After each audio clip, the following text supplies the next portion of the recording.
नमस्कार, स्वागत है आप सभी का वाइबियन बिहार झारखंड में। मैं हूं आपके साथ पुनीता। क्या बिहार की स्वाभिमानी महिलाओं की गरिमा अब चंद रुपए में तौली जाएगी? क्या सत्ता के नशे में चूर नेता अब मर्यादा की सारी सीमाएं लांघ चुके हैं? उत्तराखंड के एक मंत्री के पति ने बिहार की बेटियों और बहुओं के खिलाफ जो शर्मनाक बयान दिया, उसने पूरे प्रदेश के खून को खौला दिया। लेकिन सबसे बड़ा अहम सवाल ये है कि जब बिहार की अस्मिता पर चोट हुई तो तेजस्वी यादव कहाँ हैं? क्यों विपक्ष के सबसे बड़े चेहरे की खामोशी पर अब सवाल उठने लगे हैं? इसी बीच कांग्रेस ने एक ऐसी हुंकार भरी है जिसने बिहार की राजनीति में खलबली मचा दी है। प्रदेश अध्यक्ष राजेश राम ने न सिर्फ विवादित बयानों पर जंग का ऐलान किया, बल्कि मनरेगा के नाम पर बदलने की साजिश के खिलाफ भी आर पार की लड़ाई शुरू कर दी है। 10 जनवरी से बिहार की सड़कों पर जो होने वाला है वो नीतीश और बीजेपी सरकार की नींद उड़ने के लिए काफी है। आज की इस वीडियो में हम पर्दाफाश करेंगे उस सिंडिकेट का जो बिहार के सम्मान से खेल रहा है। तो इस वीडियो को जरूर अंत तक देखिए और चैनल को अभी तक आपने सब्सक्राइब नहीं किया है तो अभी फौरन तुरंत करें।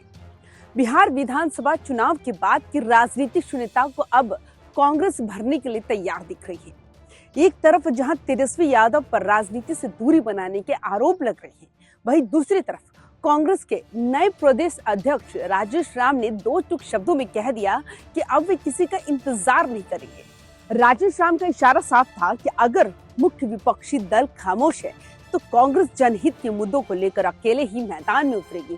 इस पूरे विवाद की जड़ में है उत्तराखंड सरकार की मंत्री रेखा आर्या के पति गिरधारी लाल साहू का वो बेहद आपत्तिजनक बयान, जिसमें उन्होंने कहा था कि बिहार से 20 से 25 हजार रुपए में महिलाएं मिल जाती हैं।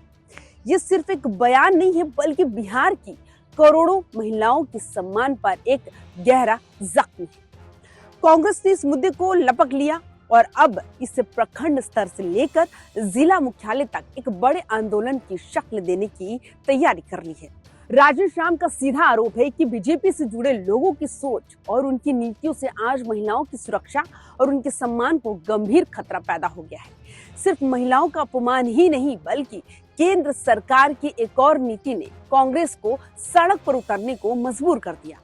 महात्मा गांधी के नाम से जुड़ी मनरेगा योजना, जो गांव के गरीबों और मजदूरों के लिए जीविका का आधार थी, उसका नाम बदलकर अब बीवीजी राम जी कर दिया गया। राजेश राम का कहना यह है कि सिर्फ नाम बदलना ही नहीं, बल्कि महात्मा गांधी की विचारधारा को खत्म करने और इस योजना को धीरे धीरे बंद करने की एक बड़ी गहरी साजिश है। केंद्र सरकार ने इस योजना के सारे अधिकार अपने हाथ में ले लिए और राज्य सरकारों को पंगु बना दिया। मजदूरों के अधिकारों पर हो रहे इस प्रहार और बिहार के अस्मिता के अपमान को लेकर आगामी 10 जनवरी से पूरे बिहार में एक क्रांति की शुरुआत होने जा रही है। कांग्रेस ने स्पष्ट कर दिया कि वे अब किसी की आशा नहीं देखेंगे और ना ही चुप बैठेंगे। 10 जनवरी को होने वाला ये आंदोलन शांतिपूर्ण तो होगा ही, लेकिन इसकी गूंज दिल्ली के गलियारों तक सुनाई देगी। ये लड़ाई अब सिर्फ राजनीति नहीं, बल्कि बिहार के मान सम्मान और गरीब मजदूरों के हक की बन गई है। क्या आपको लगता है कि बिहार की महिला पर दिए गए इस बयान के बाद गिरधारी लाल साहू को सजा मिलनी चाहिए?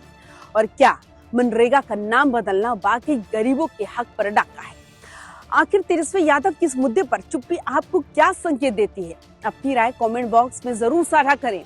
अगर आप भी बिहार के सम्मान की इस लड़ाई में साथ है तो इस वीडियो को शेयर करें और हमारे चैनल वाइबियन बिहार झारखंड को अभी सब्सक्राइब करें, ताकि 10 जनवरी के इस महा आंदोलन की हर तस्वीर आप तक सबसे पहले पहुंचे। नमस्कार।